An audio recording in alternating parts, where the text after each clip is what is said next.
Olá, meu nome é Fabiana Chino, sou enfermeira formada pela Universidade de São Paulo e mestre em Ensino e Ciências de Saúde pela Unifesp. Hoje eu vim conversar um pouco sobre assistência de enfermagem à criança com câncer.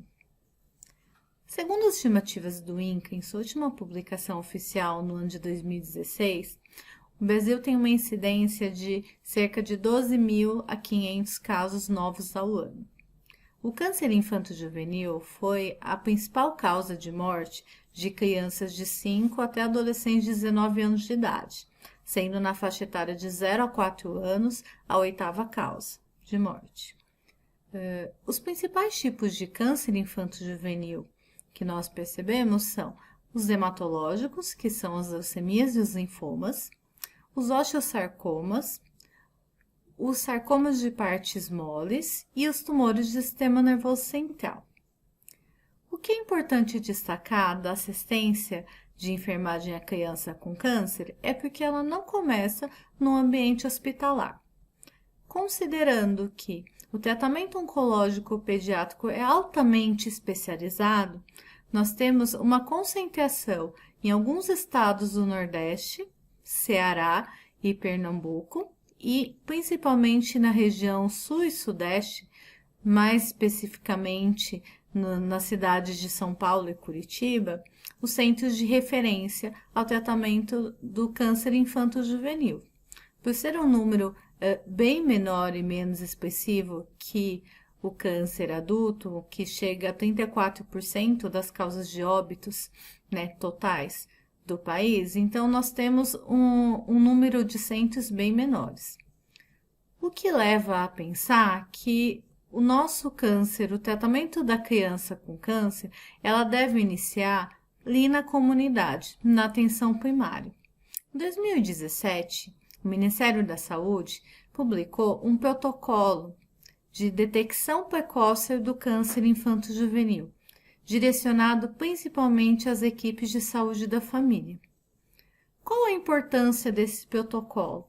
Diferente do câncer adulto, dos tipos de tumores dos pacientes adultos, o câncer infanto-juvenil, geralmente ele não é prevenível. Ele já tem uma predisposição genética e ele depende muito menos de fatores de exposição externos, ou de hábitos como alimentação, obesidade, radiação, fumo, consumo de bebida alcoólica, são causas, são fatores externos que nos adultos isso é muito importante e existem políticas para a prevenção, como as políticas de prevenção do câncer colo de útero, com a realização dos exames anuais femininos.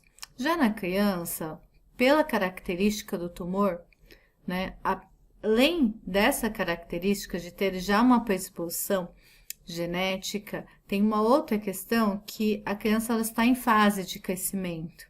Então, o que acontece? O câncer ele tem uma taxa de reprodução muito mais rápida e acentuada. A criança está em fase de crescimento, então o organismo dela propicia um crescimento mais rápido, o que confere uma importância muito grande à detecção precoce do câncer infanto-juvenil. O que esse documento do Ministério da Saúde traz? Ele, na verdade, ele capacita e direciona os profissionais de saúde a pensar em alguns sinais de alerta, porque essa criança ela é acompanhada desde o seu puerpério, desde o nascimento, então ela é acompanhada na unidade básica de saúde ou pelos agentes comunitários na equipe de saúde da família. Então, é verificado o seu peso, ela comparece ao UBS para receber a vacina. Então, são vários momentos onde o pediatra geral e a equipe de saúde têm acesso a essa criança.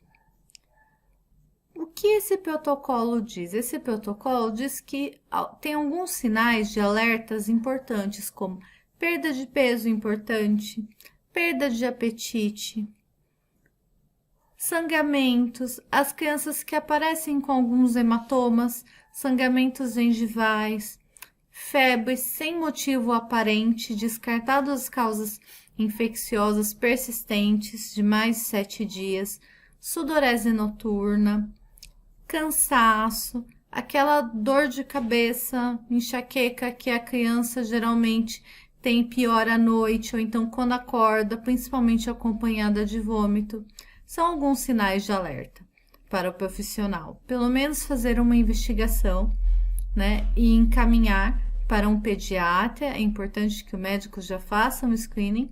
E nesse protocolo, ele fala e destaca a importância da comunicação. Por que a comunicação? Porque na verdade, a primeira regra, a primeira indicação desse protocolo é ouvir e valorizar a queixa do paciente e do familiar. Quem mais conhece essa criança, está ao lado dela, é a mãe, é a genitora, é a cuidadora, que pode ser a avó, uma irmã, uma prima, um irmão, enfim, né? Nós temos várias configurações familiares no Brasil. De uma maneira resumida, a assistência à criança com câncer, então ela começa desde o seu diagnóstico precoce. Então, você que está inserido na atenção básica, na comunidade, no pronto-socorro, importante identificar aquela criança que vem perdendo peso, que tem idas frequentes ao pronto-socorro pelo mesmo motivo, tem muito cansaço, fadiga, febre, infecções de repetição. Uma vez ela estando num serviço especializado, ou seja, num serviço oncológico, essa criança, você vai lidar com controle de sintomas. Essa criança ela vai realizar tratamentos que são dolorosos, então é importante eu saber diferenciar e avaliar a dor dessa criança. Eu tenho escalas diferenciadas, inclusive para bebês, então eu tenho escalas de dor que avaliam a dor, né, em crianças que não se comunicam, em crianças que só choram, em bebês, em todas as faixas etárias. Eu tenho uma escala de faces, onde a criança aponta e se identifica com qual face, né, que expressa mais dor ou não. Eu tenho as escalas verbais, onde a criança maior consegue verbalizar o quanto aquilo dói ou não. O mesmo funciona para constipação, para náuseas, para vômitos. Então, o controle de sintomas é um ponto muito importante da assistência a essa criança. Outro ponto que é muito importante o enfermeiro, né, desenvolver competência e capacitar é o cuidado com acessos vasculares. Então, essa criança provavelmente ela vai ter um acesso venoso central, seja ele um PIC, que é de inserção periférica, inserido pelo enfermeiro, seja ele um portocate, que é um catéter totalmente implantado, que é realizado apenas no centro cirúrgico, né? Então, terão vários. Às vezes a mesma criança vai ter um portocate, porque ela tem um acesso venoso extremamente difícil, e para fazer o tratamento quimioterápico, só que para o transplante de medula óssea eu preciso de um outro tipo de catéter que tenha mais de uma via. Então ela vai passar, né, um catéter de Shire, enfim, algum outro tipo de catéter. Então é bem interessante que o enfermeiro que cuide dessa criança sempre seja atualizado sobre os acessos vasculares, sobre a infusão de hemocomponentes, sobre a administração de medicamentos. É muito importante a prescrição média de um paciente, né, em tratamento quimioterápico. Eu tenho 3 ou 4 quimioterápicos, às vezes na infusão, e eu tenho a hidratação venosa, mais os pré-quimioterápicos, vários quimioterápicos. Eu tenho a pré-medicação, seja ela um antialérgico, seja ela um corticoide, seja ela um antiemético específico para aquela medicação. Eu tenho alguns protocolos que envolvem medicações após a infusão, que fazem parte do protocolo, né?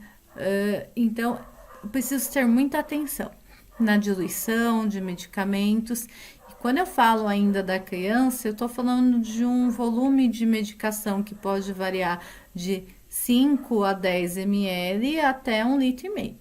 Então, ela diferencia muito. Então, esses conhecimentos em farmacologia básica, administração de medicamentos, é muito importante. E vocês já perceberam, pelo que eu estou falando, que a assistência sempre tem que ser multidisciplinar.